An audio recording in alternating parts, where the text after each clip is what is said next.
In this session, we're going on an adventure. Let's sing about it. Join our adventure party as we delve into the social and cultural aspects of our favorite game, all while enlightening our taste buds with a random craft beer.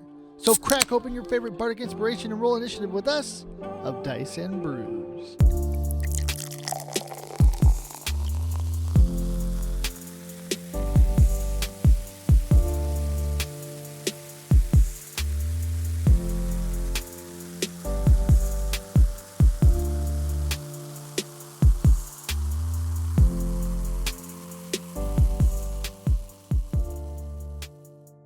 Alright, welcome. We're going on an adventure. This is Of Dice and Brews. My name is Ben. I'm also known as the Forever DM. A little bit of background about myself. I've been playing D&D, Dungeons and Dragons, since the beginning of about 5th edition, maybe longer. Had some Pathfinder campaigns, mostly some one-shots. I've had a few long-term campaigns, but nothing has ever lasted past like that 4th, 5th, 6th level threshold. Definitely looking to get into something more long term. Me and two friends started Of Dice and Brews in 2021 as kind of like an extension of our early table talks before sessions. John and Andy, both dear friends of mine and good people, would sit around and myself would sit around the table and just talk about our game. Talk about elements that maybe didn't get discussed in some of the videos or the people that we were following on YouTube or other social media platforms. So we decided that we would take a stab at it and talk about Of Dice and Brews and throw some homebrew in there as well and review a craft beer or a beverage. As we were doing this, we did this for about 8 sessions or so, just trying to coordinate schedules and everything else that goes in 3 middle-aged men's lives, families and whatnot. And it was really fun. It was a great time. I had a really good time communicating with those guys like I always do and talking about things that maybe didn't get brought up in our community so much. All those episodes that we recorded are still available on our YouTube channel and anywhere you find your podcast. Over the last year that we haven't been doing this podcast, a lot of things have changed for all 3 of us. My changes have been that I moved from where we were in Washington State to the state of Nevada and now live in Las Vegas. My family and I decided to do this because of that which not should be named, and also because we wanted to be closer to immediate family. With the real estate market and everything, it was just prime time to go, and it was a great decision. Unfortunately, with all that positivity of the choice that we made comes some negative. Some of the negative was my D&D group.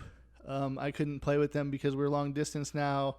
A lot of friends and family over in Washington State are now missing from our lives on a daily basis. It's harder to do this podcast when you have several states between you guys, between the 3 of us. And also John and Andy have families as well. So trying to get us all together on the same page hasn't been the easiest over the last year. So I decided that, you know what, Of Dice and Brews has kind of been on the back burner for longer than I really wanted it to be. So I'm going to try to go on this solo campaign or solo adventure, if you will, and pick up some new NPCs along the way and try to create a rotating adventuring party, so to speak. So Of Dice and Brews is definitely still an adventuring party, just the other people around me will change week to week or month to month. Hopefully I can still get Andy or John to join me on the podcast once in a while whenever schedules allow. This is not something that I want to not have them be a part of course, but I do understand scheduling conflicts and everything else. But we will definitely try our best to get them on here and try to talk to those guys and see what's been going on in their D&D lives and their lives and just updates on what they're doing. Also, while I've been in Vegas, I have had the extreme pleasure of meeting D&D individuals that are amazing storytellers and very creative people as well. When I first got to Las Vegas, I dabbled a little bit in the D&D community and was part of a one-shot, so to speak, that could possibly lead into a full-time campaign. That experience wasn't the best. It was probably one of the worst D&D experiences I've ever had in my life. I'm not saying that it was trash. I'm just going to say it was trash. But I did meet one person out of there that was a like-minded individual, such as myself, that kind of plays in a similar aspect, that kind of looks for the same things in a D&D group that I do. So I kept in contact with him. And then over the course of like the next 6 months or whatever, I was putting together my own campaign kind of here and there. Also finalizing purchasing our house in Las Vegas and getting my family situated before I could jump back into the D&D hobby. I kept in contact with this individual. So when I put together my campaign, I actually ran into a group of people that were actually just looking for a DM on a D&D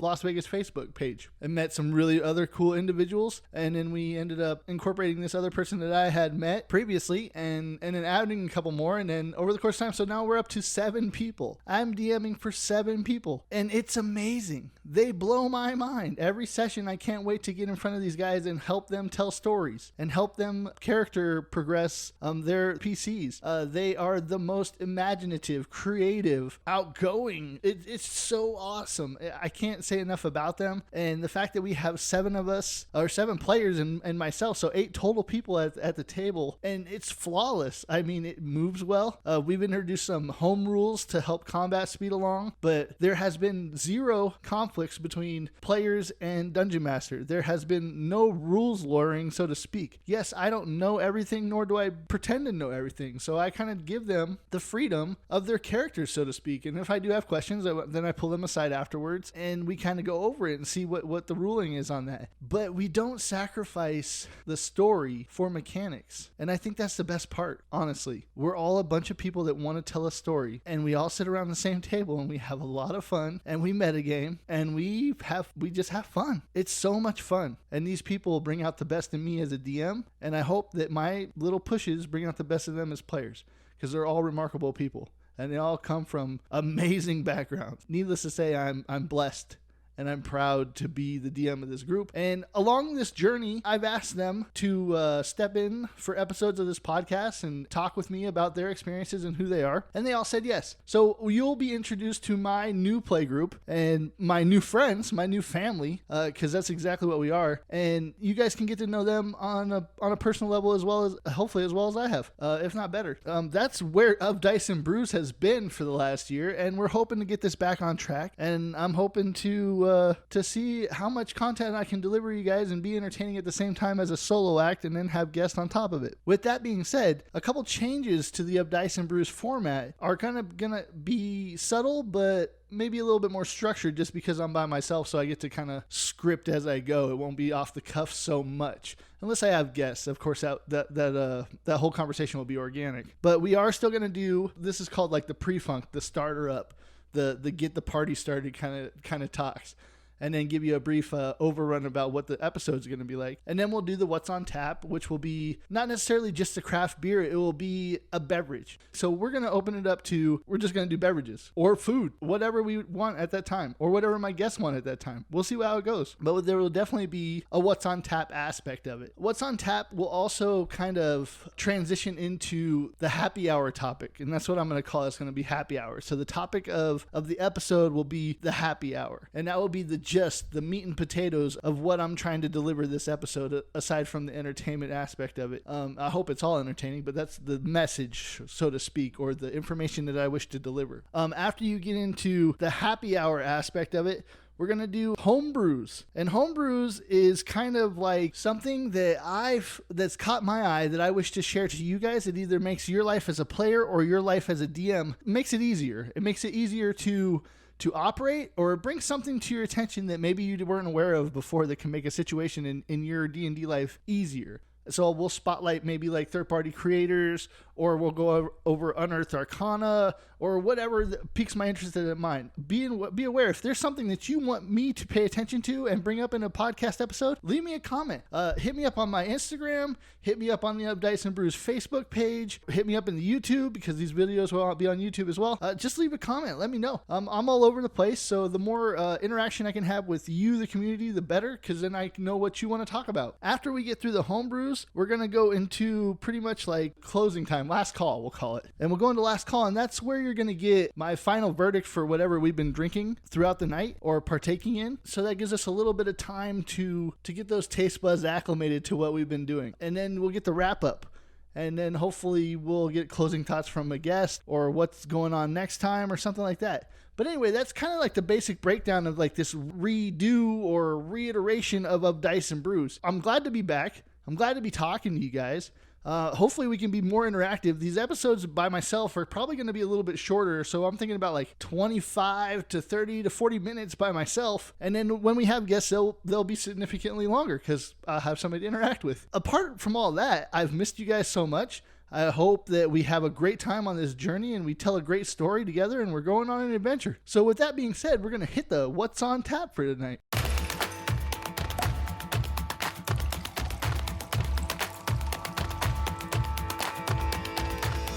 Have a pint, take a break, and relax. It's my favorite part of the show. So tell me, boys, what's on tap? All right, so tonight on tap, we have an oldie but a goodie. And since I'm not in the greater Northwest area anymore, I thought I'd do a throwback to something you can get a little more regularly, Alaskan Amber. Alaskan Amber is by Alaskan Brewing Company, and they're located in Juneau, Alaska. The alcohol by volume is 5.3%. It is an alt-style ale, and the IBUs are 18. This is kind of a throwback to home and to my boys back home, Andy and John. This is my zero session, my first solo session, and I wanted to do something a little bit more close to home, and thankfully I could get this here in Las Vegas. In Las Vegas, it's a little bit harder to get some of those craft style beers. They do have a good selection, but a lot of the same ones that you would see in Washington or the Northwest area are not available readily here. So we kind of got to make do with what we got. But anyway, cheers, everybody. This is for you, John, Andy. Yeah, that's a daily drinker, man. That's got a nice flavor. It's got just the right amount of bitterness. It's not too heavy, but it does stay on your palate pretty long. You can make it to the next drink. It doesn't disappear on you. But it doesn't dry out your tongue either. It's really good. Cheers again. All right, I'll continue to enjoy this beverage throughout the episode. This episode, the happy hour topic of this episode, since we are starting a new adventure, is going to be zero sessions. And why did I pick zero sessions? Because I honestly believe that zero sessions are the most important part of starting a D&D playgroup. Why do I say that they're the most important part? Because I believe that in the zero session, you get to communicate your expectations and feel and hear the other expectations of everybody else at your table or their table. Whether you're a player or a DM, it's important to discuss and communicate your expectations for your game or for the game you play in and what you expect to get out of this game. Because if everybody's on the same page, then that just makes the game that much better.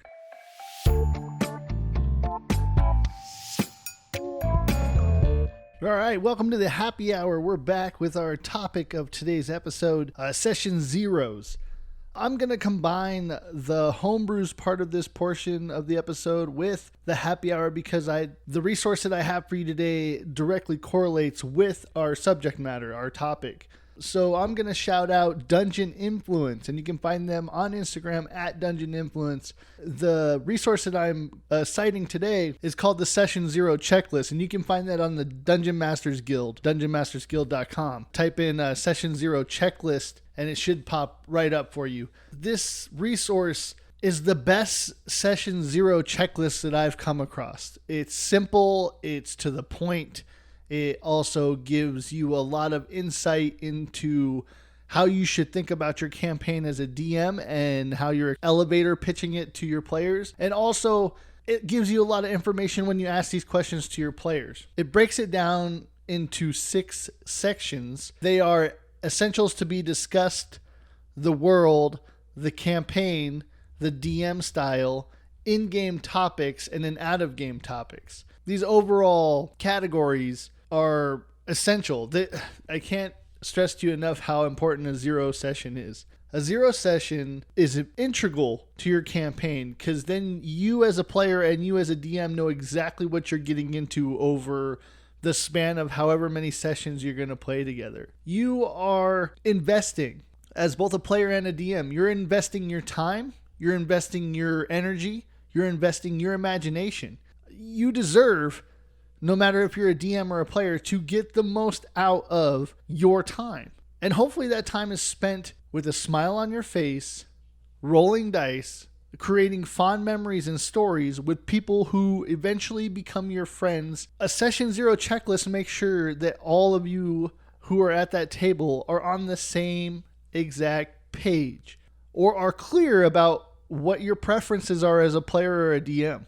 As a DM, it makes your players aware about the tone, about the theme of your campaign, what you consider acceptable at the table for PCs. And I kind of hesitate to use acceptable for PCs at the table, because your PCs, no matter what your campaign is, your PCs are going to give you the best campaign that you can ask for. So I caution on the side of laying too many rules as a DM for your campaign in front of your PCs, because that kind of just takes out the creativity and the imagination process for your PCs. But that's a different subject for a different episode. As a Session Zero, you want to portray what you're thinking for your campaign to your players.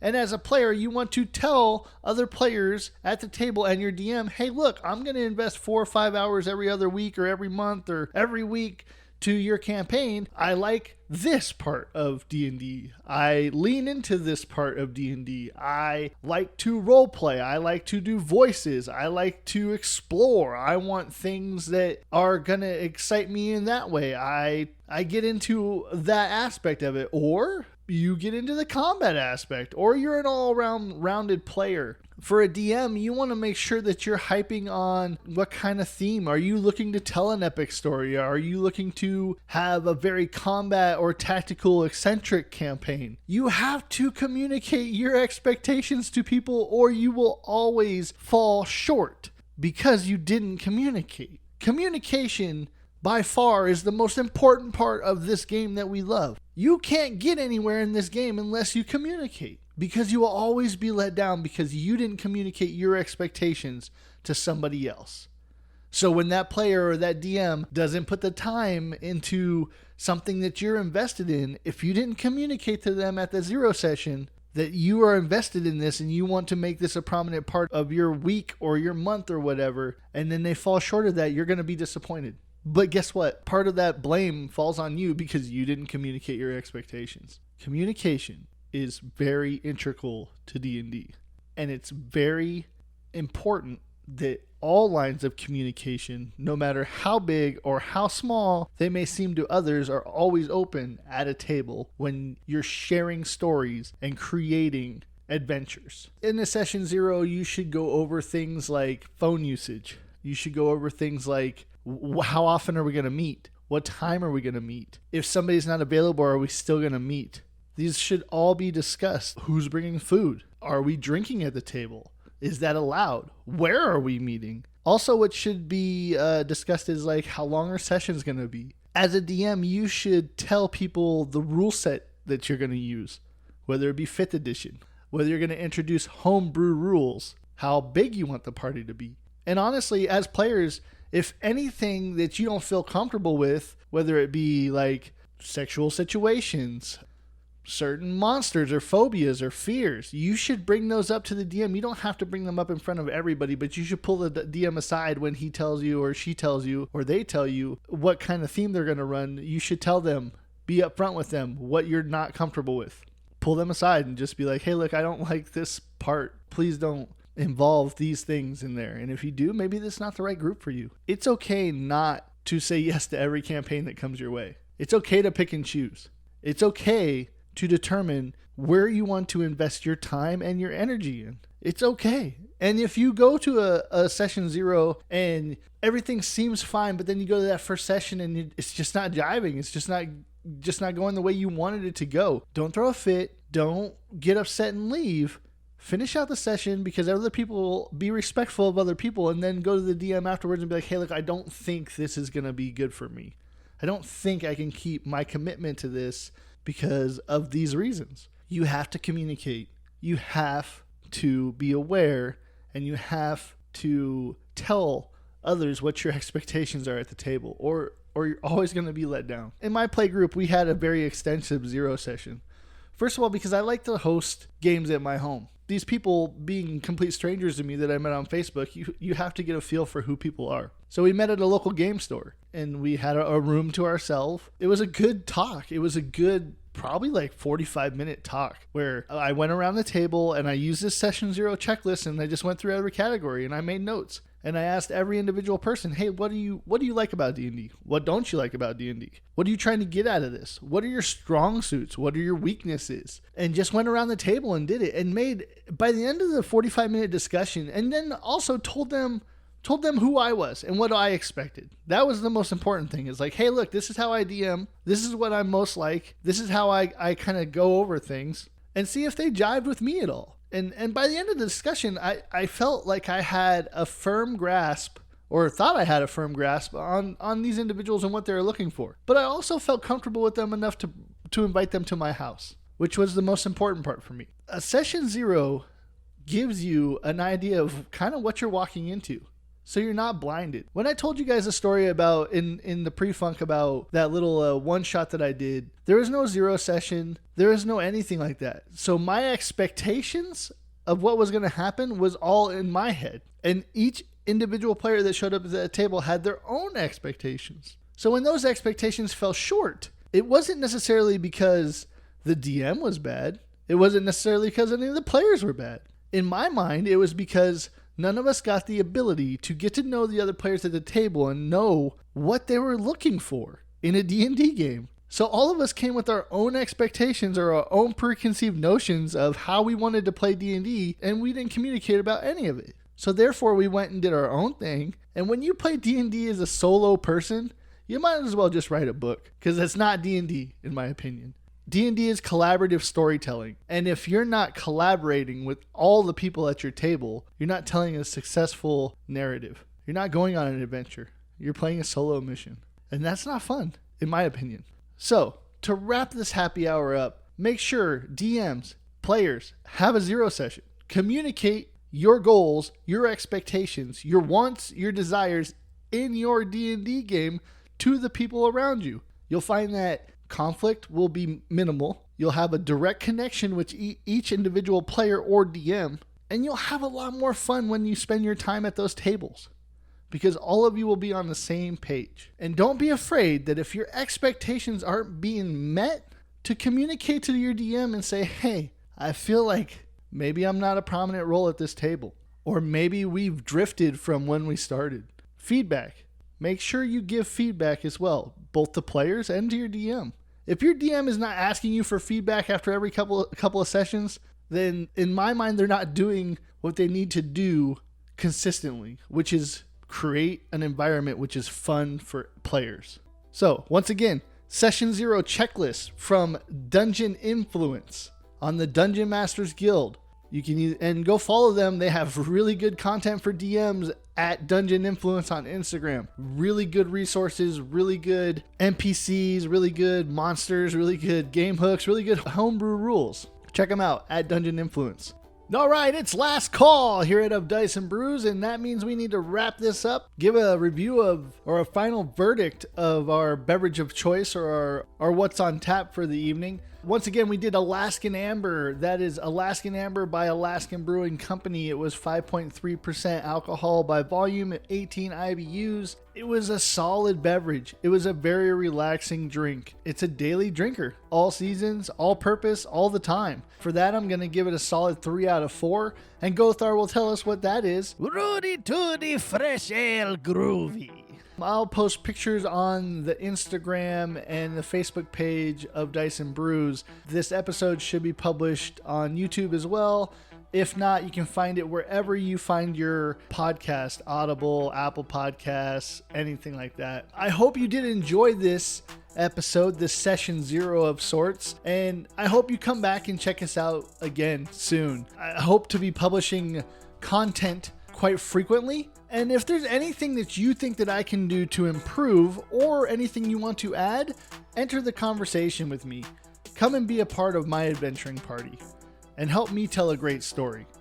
And just remember, life's an adventure. Roll with it.